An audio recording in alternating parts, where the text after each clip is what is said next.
नमस्कार सर। तो मेरा एक क्वेश्चन था कि कल ओशो की कोटेशन वाली बुक होती है एक, तो उसमें से मैं एक कोटेशन पढ़ रहा था अवेयरनेस पर उनकी। तो उन्होंने लिखा था कि anything you do with awareness is meditation. तो अब वो कह रहे हैं एनीथिंग यू डू विथ, लेकिन हम कुछ ऐसे चीज़ें भी करते हैं जिससे हमारे शरीर को नुकसान पहुंचता है, लेकिन शायद वो कहीं ना कहीं हमारी अवेयरनेस को इंक्रीज़ करता होगा। मुझे ठीक से पता नहीं इस बारे में, लेकिन शायद ऐसा होता है। लेकिन तो वो सारी एनीथिंग वाली चीज़ें भी इस श्रेणी में आती है या नहीं, ये मेरा सवाल था। इस पे प्लीज़ आप कुछ बताइए। तो इसमें कॉन्टेक्स्ट देखना पड़ेगा किसके लिए बोला गया है। अवेयरनेस इतनी ज़्यादा जिसकी हो गई है कि वो सिटिंग मेडिटेशन के अलावा कुछ भी काम करते हुए अवेयर रहने लगा है। तो जो इंसान यहाँ तक पहुँच गया है तो वो ऐसी कोई एक्टिविटी नहीं करेगा जो कि ध्यान को सपोर्ट नहीं करती। कहने का मतलब बिगिनिंग से ही ध्यान में शील होता है और पारमिताएं होती हैं।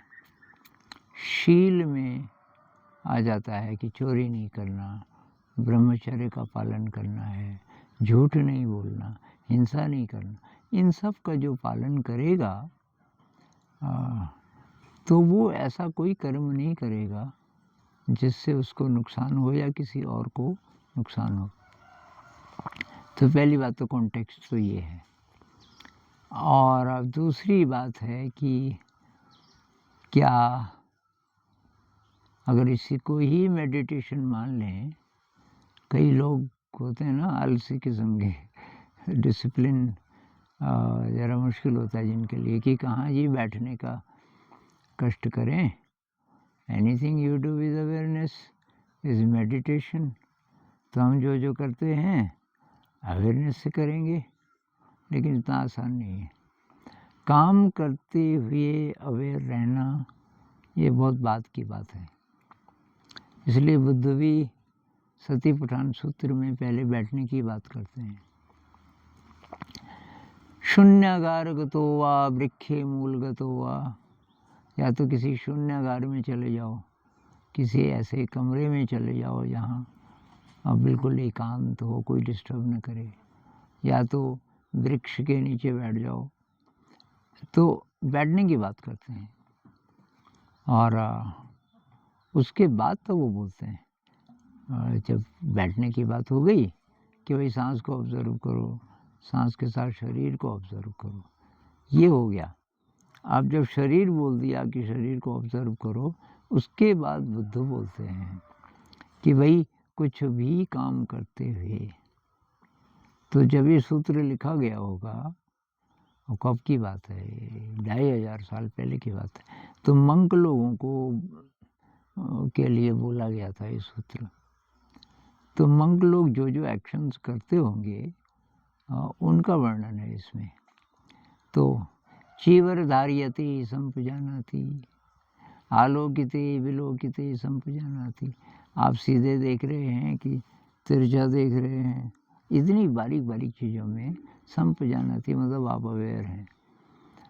और कपड़े पहनते हुए और शौचालय में, मतलब हम आज के कॉन्टेक्स्ट में गिने तो बहुत सारी और स्थितियाँ भी आएंगी। आप बस में बैठे हैं, आप लैपटॉप पे काम कर रहे हैं, आप शॉपिंग कर रहे हैं, आप सब्जी काट रहे हैं, आप खाना बना रहे हैं, आप दांत साफ कर रहे हैं, आप स्नान कर रहे हैं।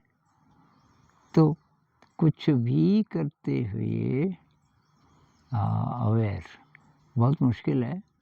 तो शुरुआत में ये हो सकता है कि या तो आपके पास कुछ ऐसा हो टाइमर कि वो कोई म्यूज़िक बजा दे हर कुछ कुछ देर में, घंटे में ही सही, 1 घंटे में थोड़ा म्यूज़िक बज जाए। और जब म्यूज़िक बजेगा तो वो म्यूज़िक इसीलिए है कि भाई आप अवेयर हो कि नहीं हो।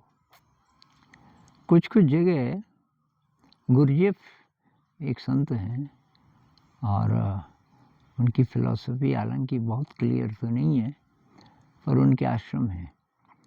और गुरजेफ ये बोलते थे, काम करते हुए एक दूसरे को याद दिलाओ। तो कुछ कुछ जगह सिटिंग मेडिटेशन भी नहीं करते और यही करते हैं। कुछ ज़रा एडवांस लोग होंगे, काम करते हुए एक दूसरे को याद दिलाते हैं। तो जो बहुत समय से प्रैक्टिस कर रहा है उसके जीवन का शायद हिस्सा बन जाता होगा अवेयरनेस, और धीरे धीरे धीरे वो प्रैक्टिस नहीं करता होगा, अपने आप होता होगा। कुछ भी करते हुए वो पहले से अवेयर है। और एक किस्सा है कि आनंद बुद्ध के साथ रहता था, बुद्ध के भाई का बेटा। वो बुद्ध के पास गया कि मैं अपनी ज़िंदगी बस आपको देना चाहता हूँ, पर एक शर्त है। बुद्ध ने कहा, क्या शर्त है? कि मैं हर समय आपके साथ रहूँगा। आप अंदर के कमरे में सो रहे हैं तो मैं बाहर के कमरे में सोऊंगा। आप जहाँ जहाँ जहाँ जाओगे मैं साथ जाऊँगा। अगर आप तैयार होते हो तो मैं आपके साथ आता हूँ। बुद्ध ने कहा, आजा। तो बहुत बारीकी से देखता रहता था। एक दिन उसने देखा, वो काफ़ी सारी बड़ी जनसभा थी और वो बोल रहे थे और उनके चेहरे पे मक्खी बैठी। तो बुद्ध ने ऐसे किया, मक्खी भाग गई। उसके आधे मिनट बाद जब मक्खी नहीं थी, बुद्ध ने फिर वैसे ही किया, मक्खी तो थी ही नहीं। वाह, उसको बात थोड़ा सा खटक गई। उसने कहा, कुछ है बात, ये क्यों घुमाया इन्होंने हाथ जब मक्खी है ही नहीं। तो रात को पूछते थे वो। तो जब घर आए सब ठीक ठाक हो गया, सोने का टाइम हो गया, बैठ गया। तो तब बुद्ध जानते थे कुछ पूछने वाला होगा। हाँ भाई आनंद, कुछ पूछना है? क्या आपको याद है एक बार मक्खी बैठी थी आपके चेहरे पे? कि हाँ। क्या आपने भगाई हो ऐसे करके? कि हाँ। तो कि पहली बार तो ठीक है, आपने ऐसे किया भगाने के लिए, आधे मिनट बाद आपने फिर किया ऐसा, याद है आपको? कि हाँ। कि क्यों किया? यार कि पहली बार में अवेयर नहीं था पूरा, मतलब इंस्टिंक्टिवली जैसे ही मक्खी का स्पर्श महसूस हुआ चेहरे पे, तो अपने आप ही हाथ ऐसा हो गया। उस समय में अवेयर नहीं था कि फिर कि मैंने सोचा अब दोबारा मक्खी बैठेगी तो मैं कैसे उसको भगाऊंगा, तो मैं अवेयर रहते हुए भगाऊंगा, शुरू से अवेयर। तो इतनी छोटी छोटी चीज़ों में अभ्यास किया जा सकता है।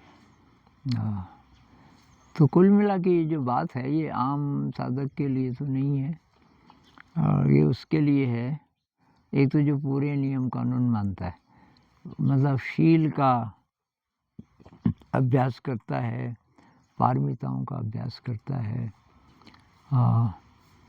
और पारमिता का मतलब विनम्रता, कृतज्ञता, निस्वार्थ सेवा, दान, किसी को देने का भाव, ये बहुत ज़्यादा प्रैक्टिस वो कर रहा है। तो वो ऐसा कर्म कर ही नहीं सकता जो कि नुकसानदायक हो।